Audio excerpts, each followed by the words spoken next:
नमस्कार दोस्तों, फिर से आप सबका स्वागत है हमारे इस चैनल ज्योतिष अजय सिंह पर। आज हम लोग यहाँ फिर इकट्ठा हुए हैं एक नए विषय पे बात करने के लिए, जो कि बहुत ज़रूरी है अपने बच्चों की पढ़ाई पे।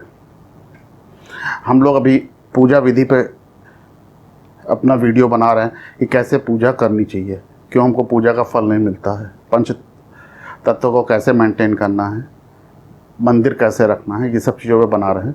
आज हम लोग यहाँ पे बात करेंगे बच्चे की पढ़ाई पे। इस समय वैसे भी एग्ज़ाम होंगे कि नहीं होंगे, कि क्या है, किस तरीके की सारी चीज़ें हैं, बहुत उपाय, बहुत परेशानियाँ चल रही हैं इस समय। तो हम लोग आज यहाँ पे बात करेंगे बच्चों की पढ़ाई के लिए। दोस्तों, अपने मन की बात बताएं। आज ये जब वीडियो बना रहे थे तो मेरे मन में ये विचार आया कि सिंपल सा कुछ बता दे बच्चों की पढ़ाई के नाम पे। एक बता दे कि हाँ, एक गणेश जी का मंत्र कर लो और एक सरस्वती जी का मंत्र कर लो, एक गणेश रुद्राक्ष पहन लो, या इस तरीके की कुछ चीज़ें बता दे और वो काम शुरू हो जाए, काम आप लोग का हो जाए और हमारा एक वीडियो बन जाए और मेरे एक चैनल में एक वीडियो की संख्या बढ़ जाए। फिर सोचा कि ये तो सब कर रहे हैं, कुछ अलग करना चाहिए, कुछ अलग बताना चाहिए। क्योंकि आप खुद सोचिए, एक उपाय सबके लिए कैसे लागू हो सकता है। आपका बच्चा जिस क्लास में पढ़ता है, क्या उस पर सारे बच्चे एक जैसे नंबर लाते हैं, सब पढ़ने में एक जैसे हैं? तो एक उपाय कैसे काम कर सकता है? तो यही सब चीज़ सोच के यहाँ पे मैंने सोचा एक कोशिश करते हैं कि हम लोग जानें कि हमारे बच्चे की क्षमता क्या है, उसको कैसे पढ़ाना है, उसको कैसे देखना है, वो किस तरीके से पढ़ाई कर सकता है। पहले हम अपने बच्चे को जानें। ज्योतिष में हम लोग 3 चीज़ें देखते हैं। एक तो हम लोग ये देखते हैं कि वो बच्चा कितनी देर पढ़ेगा, कितना उसको समझ में आएगा, और तीसरी चीज़ जो होती है कि कितना वो एग्ज़ाम में लिख पाएगा उसमें। तो ये 3 चीज़ें होती हैं ज्योतिष में। ये 3 चीज़ें ज्योतिष में हम लोग देखी जाती हैं। ये तो खैर बहुत टिपिकल चीज़ें हैं, इसको निकालना आसान काम नहीं है। इसके लिए ज्योतिष सीखनी पड़ेगी, तभी आप निकाल पाएंगे, क्योंकि आत्मकारक ग्रह और बहुत सा बुध, बृहस्पति, इन सब ग्रहों से देखना पड़ता है, उनकी दृष्टि और इस तरीके से सब चीज़ों को देखना पड़ता है। लेकिन इनमें से कोई भी समस्या है, पहले आप जानें कि आपके बच्चे को कैसा माहौल चाहिए, वो किस तरीके की चीज़ों में पढ़ सकता है, किस तरीके से वो पढ़ सकता है, ज़्यादा अच्छे नंबर आ सकता है। अगर आप लोग चाहेंगे तो मैं आपको इसमें कुछ ऐसे दिखा सकता हूँ बच्चों का कि जिनको, जो हाई स्कूल से पहले जिनके किसी के 50%, 48% आते थे और उन्होंने जैसे करा ये सब चीज़ों पे, और हाई स्कूल में उनका 75, 80%, 82% इस तरीके के चीज़ें आई थी। और इवन हमारे घर की एक बच्ची ने ही हमसे सबसे पहले कुछ बोला था कि क्या आप मदद कर सकते हैं मेरी ज्योतिष में। और उसके इंग्लिश में उस वीक थी, और इंग्लिश में उसने अपने क्लास में सबसे ज़्यादा, उसके हाईएस्ट नंबर आए थे हाई स्कूल में। तो यहाँ पे हम लोग आज ये देखते हैं कि कैसे इस चीज़ को हम लोग जान सकते हैं कि हमारे बच्चे को कैसे हमको जानना है पढ़ाई के मामले में। तो सबसे पहले हम लोग क्या जानेंगे?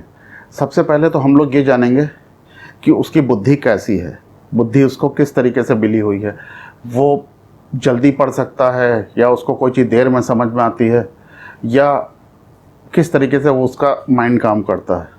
और इसमें एक चीज़ जो है वो ये है कि कौन से देवता उसको बुद्धि दे रहे हैं, उसको, उसकी जो नॉलेज है, उसको जो ज्ञान की जो क्षमता है, उसको समझने की, उसको कौन से देवता दे रहे हैं। यहाँ पे आप विश्वास जानिए, सिर्फ गणेश और सरस्वती जी की बात नहीं है। यहाँ पे कुंडली के योग से देखा जा सकता है। कई योग होते हैं कुंडली में। जैसे अगर लग्नेश से हम लोग बुद्धि देखते हैं, लग्नेश अगर लग्न पे है तो आप समझिए कि शिव जी जो हैं उसको ब्लेसिंग कर रहे हैं, शिव जी उसको ब्लेस कर रहे हैं और वो उसको बुद्धि दे रहे हैं। क्योंकि लग्नेश अगर अपने खुद की राशि में है तो वो एक तरीके से वो महापुरुष योग में हो जाता है। तो अगर इस तरीके की चीज़ें हैं तो यानी शिव तत्व लेवल पर वो चीज़ हो जाती है, यानी शिव उसको ज्ञान दे रहे हैं। तो ये सारी चीज़ें हम लोग एक जान सकते हैं। यहाँ पे मैं आपसे ये कहना चाहता हूँ कि आप लोग अपना इस वीडियो को देखने के बाद, अगर आप हमारे सब्सक्राइबर हैं, आप अगर अपने बच्चे की कुंडली बताएंगे तो हम उसके लिए आपको बताएंगे कि हाँ, उसको कौन से देवता, किस देवता की वो आराधना करें, किस देवता को वो देखें, किस देवता की आप पूजा करें जो आपके बच्चे का नंबर और आपके बच्चे को पढ़ाई में सफलताएं मिलने शुरू होगी। ये निःशुल्क बताया जाएगा, इसमें कोई भी ऐसा नहीं है।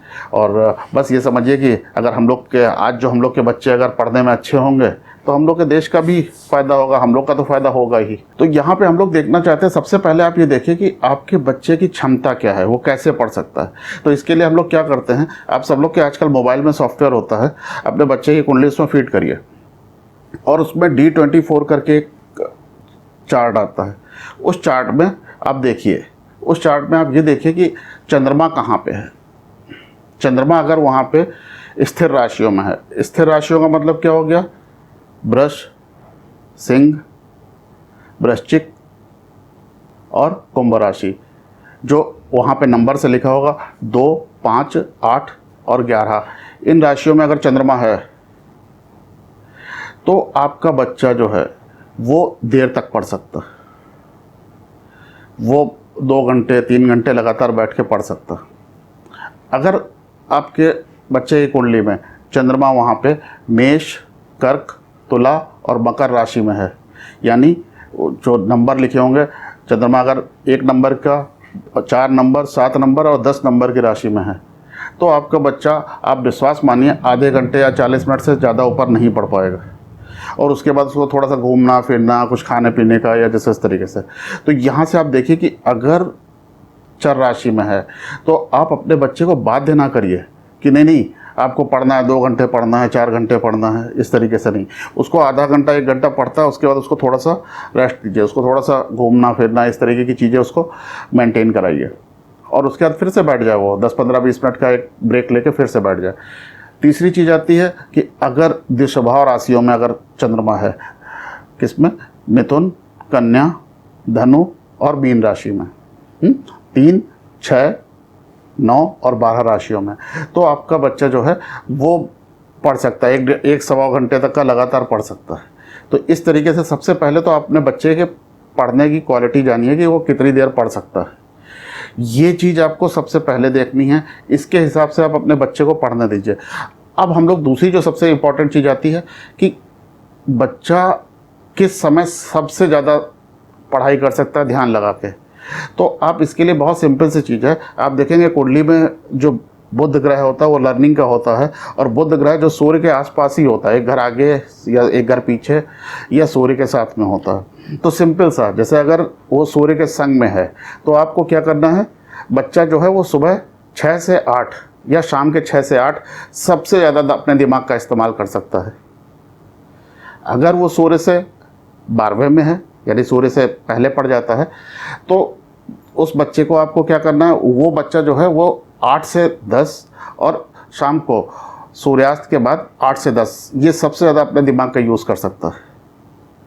और अगर वो अगर सूर्य से अगर आप गिनेंगे और बुध सूर्य से दूसरे भाव में पड़ता है, सूर्य से और आगे पड़ता है, तो अगर वो बच्चा जो है वो आप देखेंगे कि सूर्योदय से पहले पढ़ लेगा या सूर्यास्त से पहले के 2 घंटे में अगर वो पढ़ेगा तो उसको बहुत जल्दी सब चीज़ें समझ में आएंगी। और एक कॉमन मंत्र बता रहे हैं जिसको आप लोग करिए, अपने बच्चे से बोलिए कि जब भी वो पढ़ाई करे, सिंपल सा 12 बार ओम गुरुवे नमः, ओम गुरुवे नमः, गुरु नहीं गुरुवे नमः, ये करके पढ़ाई करे। और जब एंडिंग करे फिर से 12 बार यही मंत्र कर ले, उसको सारी चीज़ें याद रहेंगी। जब वो टाइम होगा, जब उसका रिज़ल्ट एग्ज़ाम का जब समय होगा, तब उसको वो सब चीज़ें याद आ जाएंगी। ये करिए। अपने बच्चे की कुंडली में कौन से देवता उसको, विष्णु की शक्ति कि शिव, कौन उसको ज्ञान दे रहे हैं, कौन उसकी बुद्धि के कारक हैं, ये जानने के लिए आप लोग अगर हमारे सब्सक्राइबर हैं, आप लोग अपने बच्चे के डिटेल्स भेजिए, आपको बताया जाएगा। और इस तरीके से आप करिए, आप देखेंगे आपके, ये मेरा आपसे वादा है, आप इस चीज़ को करना शुरू करिए। 5% अगर अभी जब भी उसके जो होते हैं एग्ज़ाम होते हैं, महीने 2 महीने में जो भी एग्ज़ाम या टेस्ट होते हैं, उसमें अगर उसके मार्क्स में 5% की बढ़ोतरी नहीं होती है तो आप फिर बताइएगा मुझको, आप अपना मैसेज करिएगा। दोस्तों, बच्चों की पढ़ाई के ऊपर इस वीडियो को बनाने के लिए मेरे खुद के बेटे पे एक जो घटना हुई थी जिसको मैं बताना चाह रहा हूँ। उसके बोर्ड के एग्ज़ाम थे इसी बार, इससे पहले लास्ट ईयर। उससे पहले मैं उसने कहा मोबाइल, तो मैंने बोर्ड के उसके 15-20 दिन पहले मैंने उसको एक मोबाइल दिला दिया था। और मेरे सबसे बड़े बहनों या है वो मेरे ऊपर बहुत गुस्सा हुए, ये क्या मतलब है, तुम उसको बर्बाद कर रहे हो, ये है वो नहीं समझता, इस तरीके से पढ़ने में अच्छा बच्चा है वो और तुम उसको कर रहे हो, ये मोबाइल लेके दे रहे हो एग्ज़ाम के समय पे और समथिंग उन्होंने जैसे। तो हमने कि आप जिए, आप परेशान ना होइए, मैं जानता हूँ और उसके नंबर अच्छे आएंगे, आप परेशान होइए। बोले उसके हाई स्कूल से कम आएंगे। हम कहा अगर उसके हाई स्कूल से ज़्यादा नंबर आएंगे, कम नहीं आएंगे, परेशान ना होइए। और उसने एग्ज़ाम दिया और उसके हाई स्कूल से काफ़ी अच्छे नंबर आए थे इंटर में। अमूमन हाई स्कूल के बाद लड़कों के कम हो जाते हैं, उसके अच्छे नंबर आए थे। और बोले मुझको ओरिजिनल उसकी मार्कशीट देखनी है। और मैंने उसकी जब ओरिजिनल मार्कशीट दिखाई तो उन्होंने बहुत आशीर्वाद और बहुत ब्लेसिंग भी दी और उसको कहा कि हाँ अपनी मेहनत करते रहे और जैसे इस तरीके की सारी सब चीज़ों पे। तो उस घटना से कुछ प्रेरणा मिली। तो उसको हम क्या हमने अपने बेटे के लिए किया था, यही सब चीज़ें हम बताना चाहते हैं। आप लोग अपने बच्चों के लिए करिए। यहाँ पे मैं एक सिंपल सा वीडियो बना सकता था कि हाँ चलो बस ठीक है, कुछ भी है, गणेश जी का भी आपको बता देता, गणा नाम तो आ गणपतिम हवा में है, कविम कविनम उपम श्रवस्तम ज्येष्ठ राजम ब्रह्मणाम बृहस्पति षड्वन्नोति विशेष साधनम, या ओम गणपते नमः, कुछ भी बता देता, एक सरस्वती वद वद वाग्वादिनी स्वाहा, कुछ भी बता देता और कहता हाँ बस हो गया काम। वो नहीं होगा, ये देखना पड़ता है कि कैसे है। क्योंकि आप लोग को पता है क्लास में हर बच्चे की बुद्धि अलग अलग होती है। आपको जानना पड़ेगा कि आपके बच्चे को कैसे पढ़ना है, कितनी देर पढ़ना है ना। तारे ज़मीन पर एक पिक्चर आई थी। आप ऐसे माँ बाप बनिए जो अपने बच्चे को जानिए। आपको इससे संबंधित कोई भी जानकारी चाहिए हो, बच्चे के पढ़ाई से संबंधित, आप निसंकोच मैसेज करिए, आपको जवाब ज़रूर दिया जाएगा। इस चैनल को सब्सक्राइब करिए और लोगों को इस वीडियो को या पूजा के जो वीडियो हैं वो लोगों को पहुंचाइए। आप अगर उनको नहीं शेयर करते, आप उनको ऐसे ही बताइए, थोड़ा सा पुण्य कमाइए। नमस्कार, फिर मिलते हैं एक नए विषय के साथ।